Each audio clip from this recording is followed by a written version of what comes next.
तर मित्रांनो, आज आपण रोमन संख्या हा टॉपिक घेणार आहोत, जो टीईटी परीक्षेला फार महत्त्वाचा आहे. टीईटी 1 मध्ये एक तरी क्वेश्चन द्यावा असतो. तर सर्वप्रथम आपण बघणार आहोत रोमन संख्येसाठी चिन्ह. जसं आहे आय, या आय साठी इंग्लिश मध्ये जे नंबर आहे ते आहे 1. त्यानंतर व्ही साठी 5. त्यानंतर एक्स साठी 10. हे जे नंबर आहेत हे फक्त तुम्हाला पाठ करायचे आहे. हे रोमन नंबर्स, हे आहे आपले इंटरनॅशनल नंबर. म्हणजे याचा वापर करून हे सगळे उदाहरण आपल्याला सोडवता येतात. त्याच्यानंतर एल साठी 50. त्यानंतर सी साठी 100. त्यानंतर डी साठी 500. त्यानंतर एम साठी 1000. तर अशा पद्धतीनं एवढेच फक्त अल्फाबेट तुम्हाला पाठ करायचे आहे.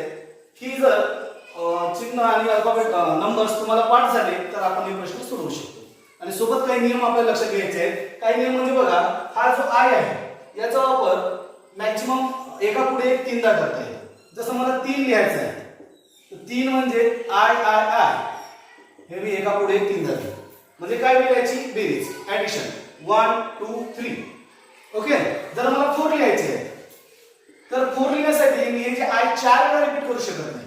बघा 1 2 3 4 ही जी पद्धत आहे 4 लिहिण्याची चुकीची पद्धत आहे. मग त्यासाठी करतात काय, तर 4 च्या जवळचा नंबर 5 आणि 5 साठी काय वापरतात व्ही. मग काय करायचं, व्ही लिहा. ठीक आहे. आणि व्ही च्या लेफ्ट साइडला 1 लिहा. 1 म्हणजे आय. म्हणजे लेफ्ट साइडला आय लिहिलं तर ही झाली सबट्रॅक्शन, वजाबाकी. 5 - 1 4. ओके.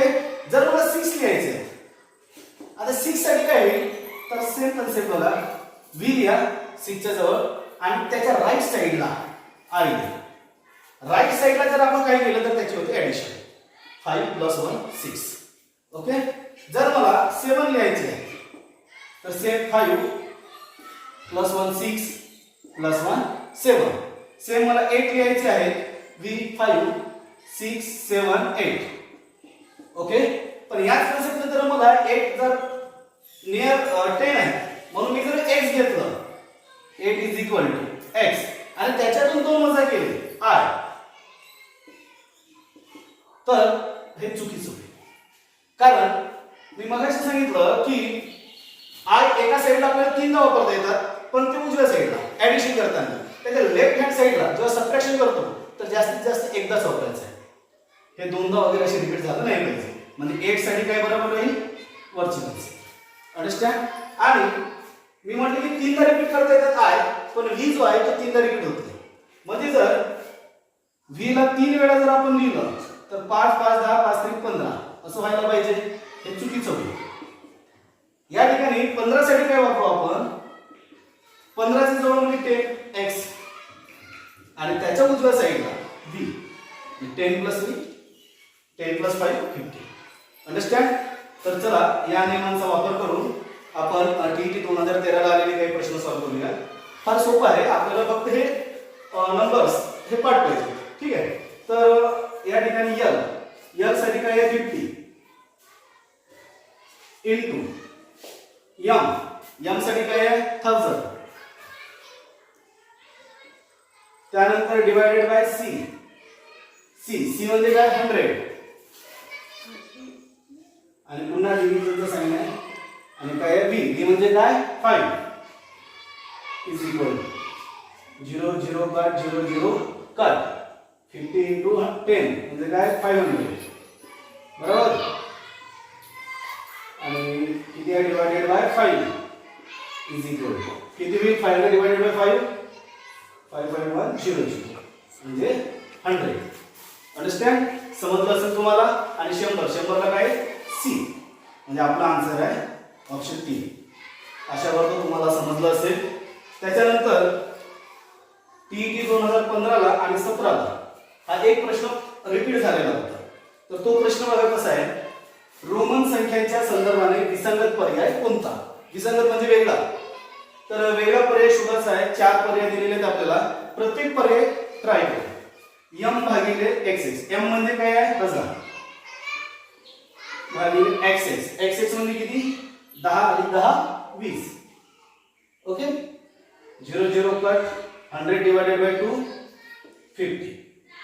ओके ऑप्शन 2 बघूया XL.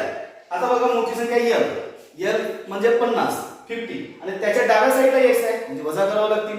50 मधून 10 गेले 40 अधिक प्लस आणि x म्हणजे 10 40 plus 10 50. Okay option number 3 L x x. L म्हणजे 50 आणि x x दोनदा त्या साईडला आहे म्हणजे 10 10 20 मिळवावं लागतील. 50 अधिक 20 70 वजा करा x x 20 70 मधून 20 गेले 50. तिघांचे उत्तर 50 50 50 आलं म्हणजे चौथाच ऑप्शन आम्ही संख्येत राहणार आहे. बघूया L म्हणजे काय 50 गुणिले जे म्हणजे ते C 100 इज इक्वल टू 5 1 5 आणि किती 0 1 2 3 5000. अशा प्रकारे हा आन्सर काय वेगळा आहे. अशा बरोबर तुम्हाला हे समजलं असेल आणि अशाच पद्धतीनं पुन्हा हा कुठल्या तरी वर्षी टी प्रश्नपत्रिकेमध्ये प्रश्न आलेला आहे तर याला सुद्धा तुम्ही सोडवून बघा. थँक्यू.